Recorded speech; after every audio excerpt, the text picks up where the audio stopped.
Welcome to part 3 of our study, and today we're looking at the promise of the covenant, which we find in Genesis 9, 8 through 11. So, every covenant has promises, and this is where we find the Noahic promises. First, God explains the scope of the covenant. He says, I establish my covenant with you and your offspring after you, and with every living creature that is with you, the birds, the livestock, and every beast of the earth with you, as many as came out of the ark, is for every beast of the earth.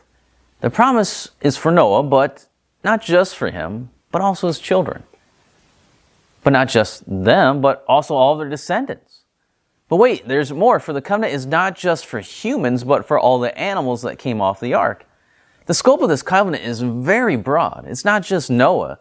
It's his whole family and all the animals that came off the ark with him. So this covenant covers all of them. Let's look at the length of the covenant. God says, never.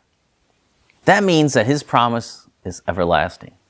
It has no expiration date. When God says never, we can take to heart that what he says will never happen. It will never happen. Never.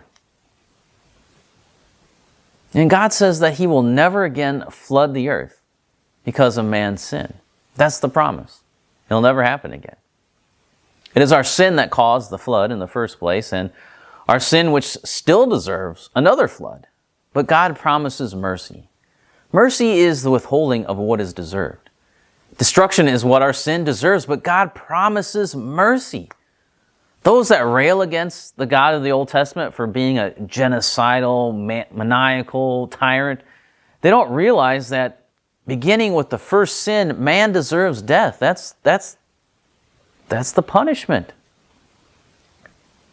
Every moment that a human lives is a display of mercy by God. Every moment is a merciful moment by God. Every moment that you live apart from God is God's mercy.